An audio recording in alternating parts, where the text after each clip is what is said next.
Hello guys, welcome back to my new vlogs Tumpa Kotha vlog channel. আমার চ্যানেলে তোমাদের অনেক স্বাগত। তোমরা সবাই কেমন আছো?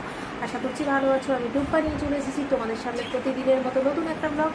ছোট্ট ছোট্ট করে আনছি ব্লগ। তোমরা কিন্তু কেউ ভিডিওগুলো স্কিপ করো না, প্রত্যেকটা ভিডিও কিন্তু একসঙ্গ দেখো। তোমরা পাশে থেকো, সাথে থাকো। তোমাদের ভালোবাসা কিন্তু তবে নিয়ে এগিয়ে যেতে পারো। তো দেখছো এখন সন্ধ্যা হয়ে গেছে। এই আমি বাইরে থেকে বাড়ি এলাম সমস্ত কাজ করে। এখনও কিছু কাজ বাকি আছে, মানে ঘরের কিছু কাজও তো করতে হয়, নিজের কাজ ছাড়াও সেগুলো করতে করতে বাড়ি আসি কেনাকাটা করতে হতে টুকটুক করে। তো আস্তে আস্তে দেরি হয়ে গেছে। এবার মা কী করছে চলো দেখিয়ে দিই। তো এসে ফ্রেশ হয়ে দেখছি মা এখানে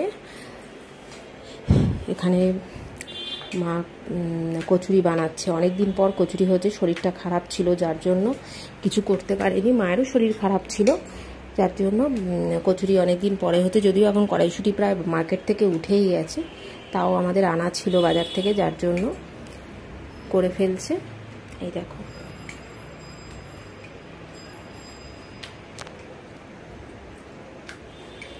আজকে রাত্রে কচুরি খাবো। তো বাঁধাকপির তরকারিটা সকালে মা করে রেখেছে, আর এখন হবে ফুলকপি। এখন শুধু কচুরিটা করে নিচ্ছে, এটাই হবে আজকের ডিনার। তবে এখন দুদিন ধরে শরীর খারাপের পর থেকে একটু বুঝে খাচ্ছি, ভাত ছাড়া একদম কিছু খাই না। কয়েকদিন পর আজকেই কচুরি হচ্ছে, কারণ মায়েরও আজকে পূর্ণিমা আছে, পুরোটাই উপোস আছে। সকালেও ভাত খাইনি, যার জন্য মা বললো আমি একা খাবো। তা আমি বললাম ঠিক আছে, আমিও খেয়ে নেবো। তা দুজন মিলেই খাবো, দুজন তো মানুষ। আবার একজন ভাত খাবে, একজন কচুরি বা লুচি খাবে, সেটা তো ঠিক মানে ভালো লাগে না। তার জন্য দুজনেই কচুরি খেয়ে নেবো একবারে। তবে আজকে একটু তাড়াতাড়ি খাবো, কারণ না হলে হজম হচ্ছে না। কদিন ধরে অনেক রাত হয়ে যাচ্ছে লাইভ করে ডিনার করছি। তো তোমরা তো দেখছো কত রাত পর্যন্ত লাইভে থাকি, যার জন্য লাইভের আগেই আজকে ভাবছি খেয়ে নেবো। আর এদিকে আমারও একটু খিদে পেয়েছে, বাইরে থেকে এসে কিছু খাইনি, জাস্ট একটু চিনির জল খেয়েছি। এবার আমি একটুখানি টিফিন করবো, আর তোমাদের সাথে তো দেখছো বক করছি।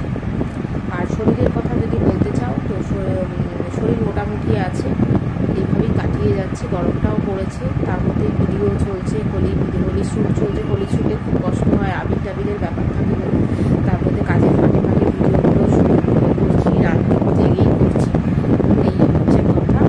আর তোমাদেরকে তো নতুন করে কিছু বলার নেই যে আমি ব্লগ কিন্তু এইভাবে করবো বেশ কিছুদিন, কারণ আমার কিছু সরঞ্জাম দরকার। সেই সরঞ্জামগুলো এখন আমি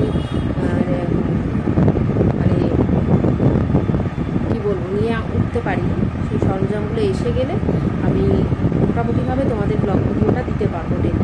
তাছাড়া এইভাবেই আমাকে ভিডিও দিতে হবে। অনেক চেষ্টা করেছি, কিন্তু অন্যভাবে দেওয়া সম্ভব না, যেহেতু আমি একা ভিডিও করি। ক্যামেরা করার লোকের এখন খুব অভাব, কারণ তোমরা দেখছো আমাদের ঘরে মাত্র দুজন মানুষ, মা তো পারে না, তো আমাকেই সবটা করতে হয়। তোমরা শুধু চাইবো তোমরা সাথে থেকো, পাশে থেকো, আমি এইভাবে ভিডিও করবো। তো তোমরা একটুখানি সাহায্য করো যেন আমার পরিবারটা একটু বড় হয়। কেউ ভিডিওগুলো স্কিপ করে যেও না, শর্টসগুলো দেখো। শর্টসগুলো যেমন ডেলি বা পোস্ট করছি, তোমরা সাথে লাইক কমেন্ট শেয়ার করো, চ্যানেলটাকে যেন ছড়িয়ে দিতে পারো সবার মাঝে, ঠিক আছে? আর বিশেষ কিছু বলবো না। আমার হোলি ভিডিও প্রত্যেক দিন আপলোড হচ্ছে ইনস্টাগ্রামে, তোমরা কিন্তু দেখো। আমার ইনস্টাগ্রাম ফেসবুক পেজ আছে, তোমরা কিন্তু সাথে দেখো। ইউটিউব চ্যানেলে ডেসক্রিপশন বক্সে আমার লিঙ্ক দেওয়া আছে। ইনস্টাগ্রামে আমার হোলি ভিডিও শ্যুট হচ্ছে, আর এখানে তো ফানি ভিডিও প্রত্যেক দিন পোস্ট হচ্ছে। আর ছাড়া ফানি ভিডিওর ফাঁকে কিন্তু তোমরা দেখবে আমি কিন্তু বিভিন্ন ডান্স ভিডিও আপলোড করছি। তোমরা শুধু সাথে থেকো, এইটুকু শুরু চাইবো। অনেক অনেক ভালোবাসা দিও। আর কেউ খারাপ ভেবো না, যে কোনো যেন ভুল বুঝো না আমাকে, ঠিক আছে? যার যা কমেন্ট করা কমেন্ট বক্সে অবশ্যই কমেন্ট